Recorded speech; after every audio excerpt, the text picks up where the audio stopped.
Welcome back. This installation is over. So you see you have a bunch of stuff that have been installed. So I'm clearing my console.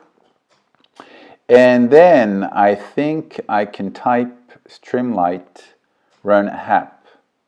And then it should work. Okay. Maybe it's not going to work because I'm still missing some, I'm still missing some element. As you can see, in my application, I'm using Matulib, and I'm using NumPy, Pandas, and Streamlit. If I get rid of that, for instance, let's get rid of the maximum of that. Yeah.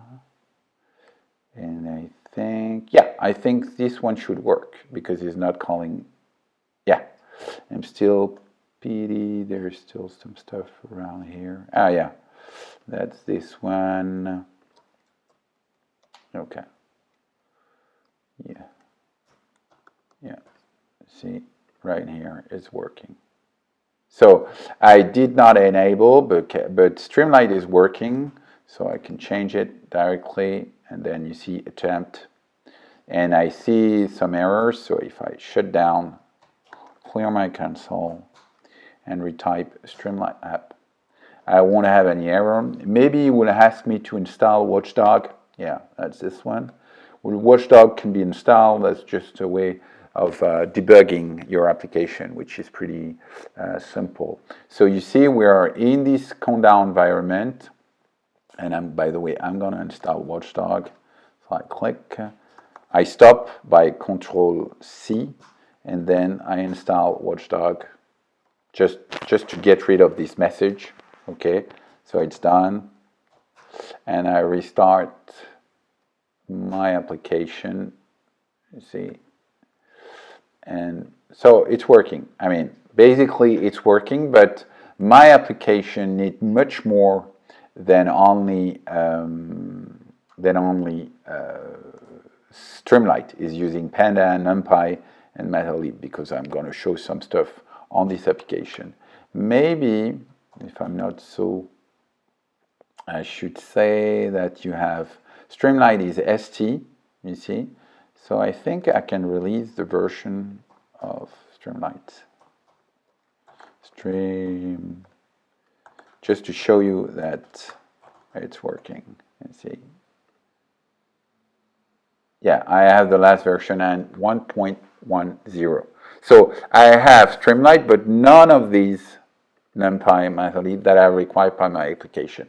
So what I have to do, if I come back to the README, I need to install all the stuff, okay, with the pip install. And I need to be sure to be inside my env environment development. Okay, what I will do first before I do that, I'm going to make a freeze.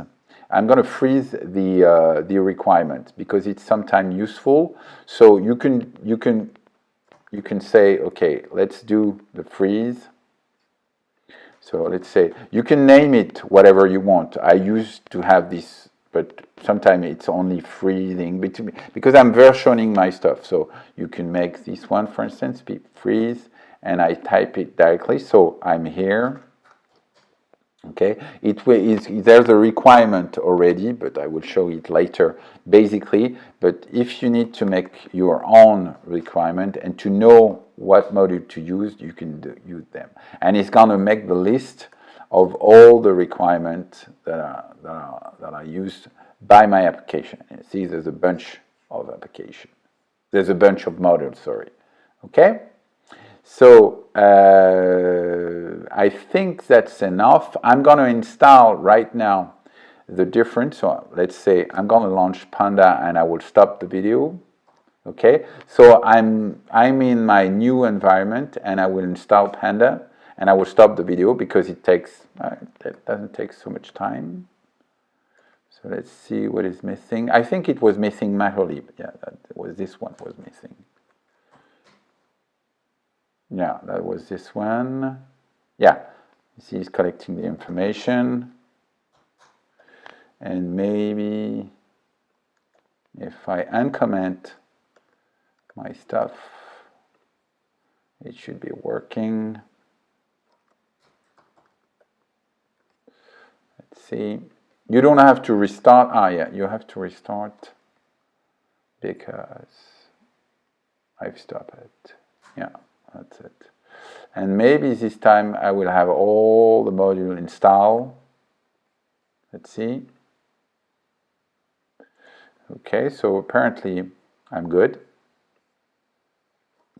If I put that here. Yeah, all the modules seems to be ready, so I can unleash all my stuff.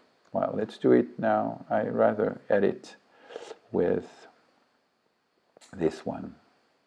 Okay, and I think I still have this comment, but I will uncomment this one.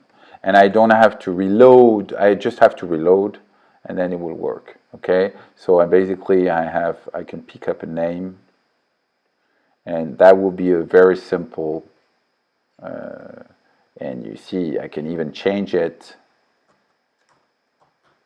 So, for instance, I can have. Let's see. I can have Markdown. I think you can. That's pretty interesting because it's very easy to, let's say, Markdown. Hello, YouTube. You see, and hello as two. And then if I refresh, so you can interact directly, you see, hello YouTube, etc. So we have basically our application. We're going to see in the next video what are all the files required and all the usage of this file and what I need to do also on GitHub. Okay, see you.